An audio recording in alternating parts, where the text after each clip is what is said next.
Saudara-saudariku yang dikasihi dan mengasihi Tuhan Yesus, pada hari ini Senin 24 Januari 2022, kita memperingati peringatan wajib Santo Fransiskus dari Sales. Manu sabda kita hari ini dari Injil Suci menurut Markus bab 3 ayat 22 sampai 30. Mari kita siapkan hati kita untuk mendengarkan sabdanya.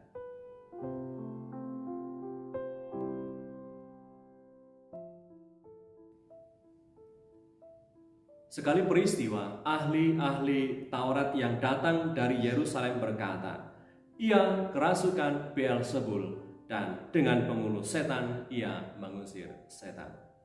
Yesus memanggil mereka lalu berkata kepada mereka dalam perumpamaan, "Bagaimana iblis dapat mengusir iblis? Kalau suatu kerajaan terpecah-pecah, kerajaan itu tidak dapat bertahan.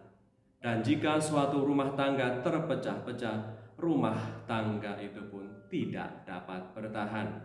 Demikianlah juga kalau iblis berontak melawan dirinya sendiri, dan kalau ia terbagi-bagi, ia tidak dapat bertahan, melainkan sudahlah tiba kesudahannya. Tetapi tidak seorang pun dapat memasuki rumah seorang yang kuat untuk merampas harta bendanya, apabila tidak diikatnya dahulu orang kuat itu. Sesudah itu barulah dapat ia merampok rumah itu. Aku berkata kepadamu, sesungguhnya semua dosa dan hujat anak-anak manusia akan diampuni, ya, semua hujat yang mereka ucapkan. Tetapi apabila seorang menghujat Roh Kudus, ia tidak mendapat ampun selama-lamanya, melainkan bersalah karena berbuat dosa kekal. Ia berkata demikian karena mereka katakan bahwa ia kerasukan roh jahat. Demikianlah sabda Tuhan. Terpujilah Kristus.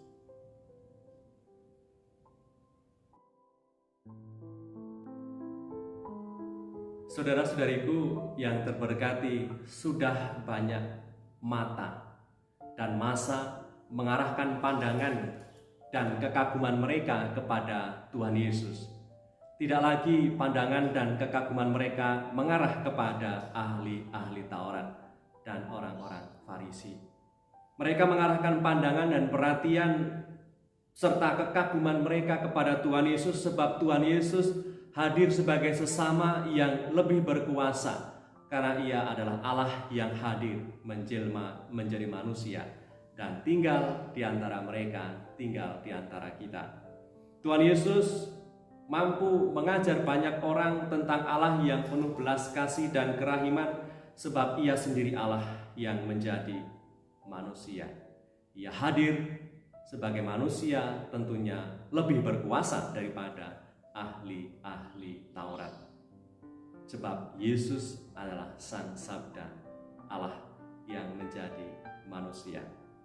Bagi ahli Taurat yang sudah dipenuhi rasa iri hati dan juga dengki, karena hati rakyat lebih condong kepada Tuhan Yesus daripada kepada mereka, jalan satu-satunya adalah menyebarkan berita bohong, menyebarkan berita hoax dan fitnah bahwa Yesus menggunakan kuasa setan ketika ia melakukan ragam macam penyembuhan dan juga mengusir banyak setan. Itulah salah satu cara yang digunakan oleh mereka untuk memangkas ketenaran Tuhan dengan menyebarkan berita bohong. Dan di tengah upaya mereka untuk menyebarkan berita bohong itu bahwa ia mengusir setan dengan penguasa Beelzebul, ia mengusir setan dengan bekerja sama dengan penghulu setan, Tuhan Yesus tidak tinggal diam. Ia hadir memberikan edukasi kepada mereka dengan menyampaikan sebuah perumpamaan tadi kita dengar, untuk meluruskan berita yang ada, menangkal berita bohong yang tersebar terkait dengan dirinya. Saudara-saudariku yang terberkati, bagi kita yang sekarang ini mengimani Yesus sebagai Tuhan dan Penyelamat, tidak heran bila kita tadi mendengar kisah dan banyak kisah dalam Injil kita, Yesus berkuasa dalam mengusir setan karena Ia adalah Tuhan kita. Ia mampu menyembuhkan banyak penyakit, banyak sakit, orang menjadi tahir, menjadi sembuh kembali, mendapatkan kesehatannya kembali karena Ia adalah Tuhan. Ia mengajar dengan penuh wibawa dan kuasa karena Dia adalah Sang Sabda Allah yang menjadi manusia. Dalam perikop lain, Tuhan Yesus menyampaikan secara tegas dengan kuasa mana Ia mengusir setan. Bisa kita baca dalam Injil suci menurut Matius bab 12 ayat 28 dikatakan di situ. Tetapi jika aku mengusir setan dengan kuasa Roh Allah, maka sesungguhnya kerajaan Allah sudah datang kepadamu.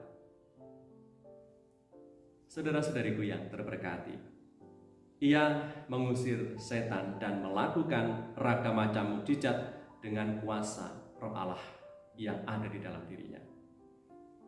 Maka apa yang kita baca dan renungkan hari ini terkait dengan sikap hati, sikap batin yang muncul dari para ahli Taurat, di mana ia merasa sangat iri hati kepada Tuhan Yesus.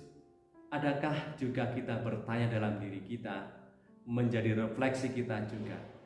Adakah di dalam diri kita sudah dan juga masih bercokol rasa iri hati?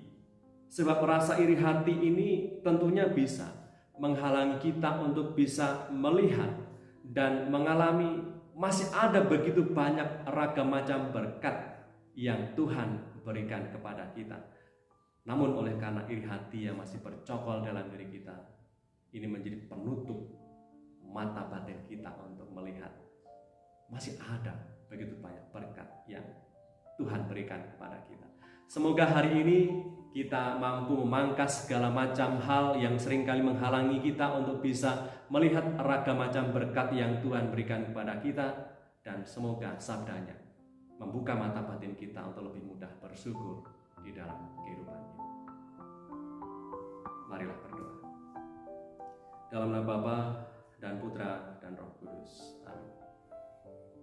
Allah Bapa yang Maha Baik, melalui sabda yang kami renungkan hari ini, Yesus Kristus Putramu mengajak kami untuk memiliki sikap batin yang bening, hati yang jernih, agar kami semua mampu mengenali hadir-Mu dan juga menangkap setiap berkat yang boleh kami terima setiap hari. Semoga hari ini kami pun mampu bersyukur atas segala berkat yang boleh kami terima, berkat kesehatan, sapaan hangat, dan segala macam kemudahan dan segala hal kebaikan yang boleh kami rasakan, yang kami yakini itu mengalir dari-Mu sendiri. Doa ini kami aturkan kepada dengan pengantaran Kristus Tuhan kami, yang hidup dan berkuasa bersama Engkau dalam persekutuan Roh Kudus sepanjang segala masa. Amin. Berkatalah yang Maha Kuasa turun atas kita semua, Bapa, Putra, dan Roh Kudus.